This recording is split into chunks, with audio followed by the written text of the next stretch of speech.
Hello, Kitchen Stitchers. It's October, and we're happy to be with you. And it's actually today and yesterday, but especially today. It actually has started to feel like fall a little bit. Oh yeah, the temperatures come down from nuclear to something we can stand. Yeah, which is really great. We had a lot of comments about wanting to know how Chef Dave makes meatballs. Meatballs. So we thought he could share that with you. So meatballs, they're yummy. Yeah, they are pretty good. I think so. Anyway, okay. Some people, their basic recipe for meatballs is just ground beef, maybe some onion, a little cheese, some breadcrumbs, and some Parmesan cheese. Okay, that makes okay meatballs. I'll use breadcrumbs. I'll cut up little cubes of bread about so big, preferably not too dry. A lot of problems with meatballs is people will dry them out. They'll overcook them and they'll dry them out. And sometimes yours have been a little dry. I have But overcooked you've them myself. worked on that diligently. I have worked on that very, very hard. I don't try, so I can't complain. The first thing I did was, instead of using hamburger all the time, I switched to using Italian sausage, ground sausage. Man, what a difference! It's got a little higher fat content in it, so it's gonna keep the meatballs a little more moist. Well, and I had used sausage, a combination of sausage and hamburger in my lasagna. I usually use Bob Evans, which is local to here. I don't know if you can get that nationally, but David will use the Kroger brand, so the store brand sweet Italian sausage, and it's just as good. Yeah, it's got a good taste to it, and it's, like I say, it's got a higher fat content in it than usually hamburger does. Using the breadcrumbs works good to help keep the moisture within the meatballs. I'll also put an egg. I'll whip up an egg and mix that in with the meat. That also helps hold them together. And the sausage itself, it's a little finer grind, and like I said, it's got a little more fat in it. It holds together pretty well anyway. As far as putting cheese in it, I don't use Parmesan because Parmesan is really dry, and it soaks up the moisture out of the meat itself. So I'll use mozzarella, or there's a cheese I like to use when I make pizza at home called Scamorza. I don't know if you can ever find it. We get it at a specialty grocer here, and it kind of looks like a bell. It kind of looks like it's a little top and it's a ball, big and it's on got it. another little ball on top of it. And it's really good when he makes pizza. And when you make pizza with it, it's got a lot of stretch to it, and it tastes good too. It is good. Okay, so make your meatballs. Don't make them too big. Don't make them like. You make them about that big, don't you? Yeah. Don't make them like the restaurant meatballs where they're huge. Yeah. They're hard to cook. They're hard to get yeah. done all the way through without drying out, and they're just unwieldy on a plate. So I'll make them maybe a little bit bigger than a golf ball. I actually use an ice cream scoop.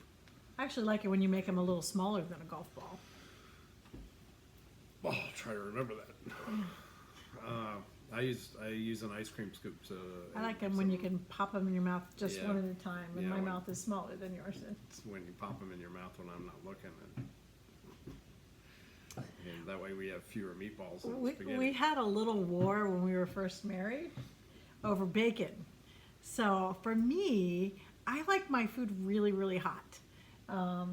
Like not burn your mouth hot, but I don't like it. Like if you were to go and offer to go get Chick-fil-A or Arby's or something for me and bring it home, I wouldn't want it because it'd be kind of lukewarm, maybe kind of cool, or not very hot at all. I want it like right out of the oven when it's hot. So he would cook bacon, and of course you have to sample the bacon. I mean, Bacon is good when it's cold, but it's really good when it's super hot. And he would get really upset with me. But he's Less gotten bacon used for to breakfast. occasional stealing now. He's come to. So anyway, Off we go on the tangent. back to meatballs. Some people will saute their meatballs in a pan. You can do that.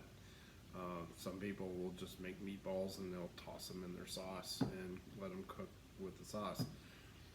That works okay. The meatballs can tend to fall apart when you cook them like that because you're basically stewing the meatball. You really want to brown the meatball on the outside because browning is where the flavor of the meat actually comes from.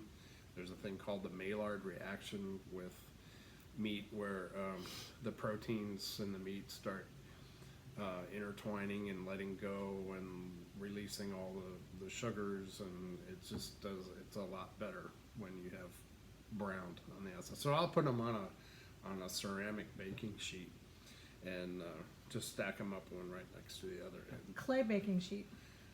clay baking sheet, ceramic clay. The clay absorbs the oil. And then I'll put them in a 350 or 400 oven and let them get nice and brown. And then the cheese, sometimes the cheese will come out a little bit and get crispy on the outside. And, you don't want to overcook them. You want to make sure you cook like you're cooking a hamburger. You want it to get 140 degrees or so on the inside so that it's done, but it's not overdone. What you're basically cooking is little meat loaves. Yuck. That's basically what they are. They just taste better than. Well, you know, meatballs. maybe if people made meatloaves with sausage, I'd like them. I can do that. I can do that. That's okay. I prefer mini meatloaves then. We'll just make them meatballs and call Yeah. it meatloaf. Yeah, that works for me. So and then It's the only way I'll eat eggs too. yeah. So then I'll I think I talked last time about how I made spaghetti. Yeah, And so I we're put it good. in the skillet. Yeah, and when I heat the spaghetti up in the skillet with the sauce, then I'll toss the meatballs in with it and get them coated with the sauce and put a little extra sauce in it. Sometimes what we'll do is we'll get those, like we've told you before about how he makes Italian garlic bread. And sometimes he'll make the garlic bread and we'll put the meatballs in with the garlic bread and make like meatball sandwich. Yeah, and that's really good. So for those who weren't around for that or didn't see that, it's basically one of those baked loaves, and we like the whole grain baked loaves that you can that are partially baked that you can bake in your oven. We get that at Kroger's here, and he bakes those, splits it open, rubs a toe of garlic over it, a little bit of drizzle of olive oil, and then sea salt, and then it's ready to go. Yeah, you get a toast. You get the grain of the bread toasty, so it's kind of like using a garlic on a cheese. Do you grater. cut that open before you start baking it, or after you bake it, then you put it back in and let it brown up a little bit? I do it Okay, before. so you slice it saves- in half so that it's baking just yeah, up like it saves that? time. Okay. But yeah, the bread gets kind of like a cheese grater, so it grates Your garlic. garlic And on it's it, really it's, garlicky. It's just so good. Yeah, so you can good. pretty much peel paint with your breath after you eat this stuff. There are no vampires in this house in October when we do garlic. And So. if one eats it, the other one has to eat it. Yeah, well, yeah. So that's So- it for you? That's it for meatballs. Okay, well, if you have any questions or anything else you'd like him to talk about, that would be great. I think I just recalled that someone had put a comment, I got a comment to send the person my charted version of the Barnwood Buttons verse that I switched to, so I'll be sure to do that this weekend. So I'm sorry I haven't done that yet. So, and we got fan mail, a letter from Donna Strader, and she had received one of our charts that we sent off, and she thanked us, which was really kind. No need to thank us, but she sent me a shepherd's bush. Isn't that fun? So when I finish stitching this, I'll be sure to pass that along to the next person. So at that point in time, I'll do that. That's it for you. That's it for me. All right, we're gonna go to dinner, I think, instead of have him make dinner because it was a really long day for David. So I have just a couple things to go over. I should point out too that these are not stains on my shirt. This is actually how the shirt is supposed to look. I just noticed that looking at the screen. It looks does. like- Did looks it like fade stains. like that, or was it like that originally? It was like that originally. Really? Yeah. Huh. I think that was a flaw. I Oh, don't know. It just doesn't look There's right. no holes in it, so I still wear it. So a couple of things. Nancy Waller from Faithworks, she's the one who did the Halloween shadow box. So that was one of the things that I have almost finished. I've kept that thread there because I've got to do the beads that are on here, and I'm going to do those last when I get them all done. The beads go for the eyeballs for the little ghosts. So I'm working on that. But she sent me the spool, and I just glued this down so that it's still a little bit wet so that you see that. But she had a little mousey that comes out from behind the pumpkin, and so that was really, really cute.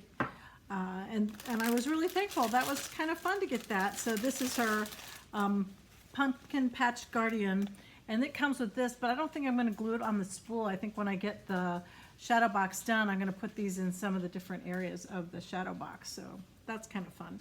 I had a couple of things get finished by my dear friend Lisa Torbeck. She's a high school friend, and I'm thinking one of these days I'm going to ask her to come and sit with me on a Flosstube. She is a stitcher. She doesn't stitch cross stitch. She is an incredible seamstress. And anybody that I've had friends with who have had weddings, have referred her, and she does gowns beautifully. She took her daughter's gown and she basically cut it in half to create it and then hand beaded all of it. She's just amazing. So anyway, I had Lizzie Kate here that I had finished up, and so she finished it for me, this little pillow. I thought that was very cute.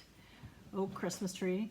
And then I did the Halloween, and I went out and I picked out this fabric and this trim, and so she did my Happy Halloween Satsuma Street for me, and she got that all finished up, which was kind of fun. So that was my Halloween finish, and this was the Lizzie Kate, so that you see this. The other thing that I've been working on that I've been really having a lot of fun with has been this Halloween Hijinks by Carol Manning Designs. So I have been stitching away, and I think I told you last week what the fabric count was. It's I don't think it's a 4, it might be a 4, it's a 38, I think. And these have been really, really, really fun to finish. It's like each little piece is a finish of itself. So that has been a lot of fun to do. I just am really enjoying this. Just think it's absolutely adorable. It's so cute. So I'm actually thinking about with the shadow box that I might modify a little bit of her design and incorporate some of these in there because I just think they're so cute. And then the last thing I had was I finished opening the Silk Lovers box, but I also got the Halloween Countdown box. Now, when I originally got those, I thought that the Silk Lovers, so those were the little things that I got for myself as a gift coming, I think it was with tax return funds or something. And so I thought I would try those, and I thought the Silk Lovers would come out in June, and then I would have my Halloween one in October, so like 2 in the year, but they came like back to back. So I probably wouldn't do that again. But I thought I would share with you what was in the Halloween box. So instead of having you go through the painful process of watching me open bags, I thought I would just open those up ahead of time and show you. So my day 1, oops, yeah, oh, day 10, that's day 10. Well, it doesn't matter what order. So one was a little eyeball charm, little glass charm, you see that? So you could use that for a scissors fob. And then there was a little witchy charm hat, which is very fun. And there was a pumpkin. In fact, I was thinking with this one, well, there are beads, So it's some very similar. I think when I saw the Silk Lovers box, I was thinking it would be more silk threads, but this is very similar to that. So there's all kinds of little beads pieces in here, and some finishing stuff. So I thought this one came through, which was a little pumpkin. I figured I was going to glue that to the top of my little pumpkin spool. And what else did I get here? There was some thread.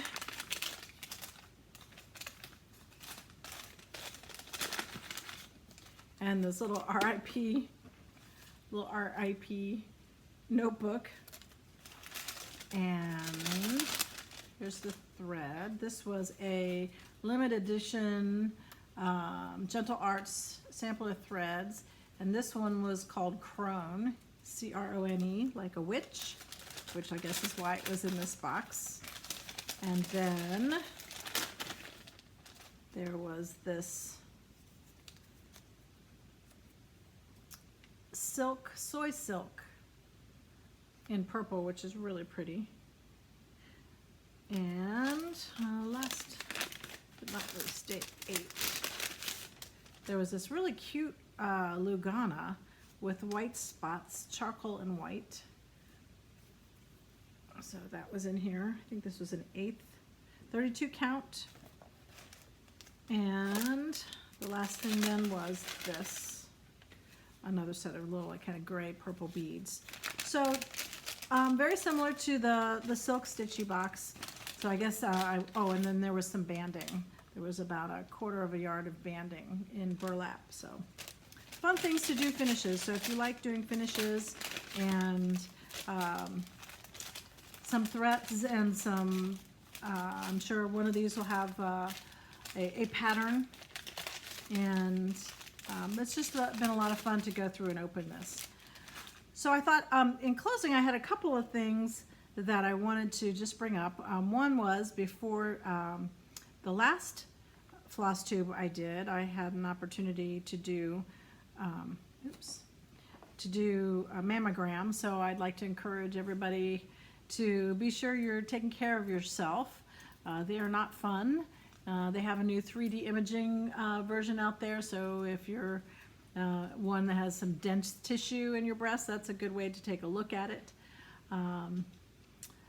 I also went and we saw the Downton Abbey movie. That was a big deal. Mom and I went and saw that. You didn't know that, did you? No. It was on a field trip. And so that was a lot of fun. I had fun going out there with my mom. My daughter's birthday is coming up. She's next week, and this is going to be the first time that I don't really get to see her close to her birthday. She is running in the Chicago Marathon this weekend, and then she is going with her boyfriend out of town for a mini vacation, recovering from the marathon. And then she's busy the following week, so she's just going to probably, whenever we celebrate my birthday at the end of this month, probably go to dinner with me. So that's a first, and that's kind of hard, but you know, they get older and they get busy, and it's just sad. So anyway, that's all I had, all the news that I had. I hope everybody is having a wonderful fall so far, and you haven't been boiling like we have. And if you have any questions or comments or anything you'd love to share, please do that with us. We enjoy our time with you. Have a wonderful October, and we'll see you in a couple weeks. Bye.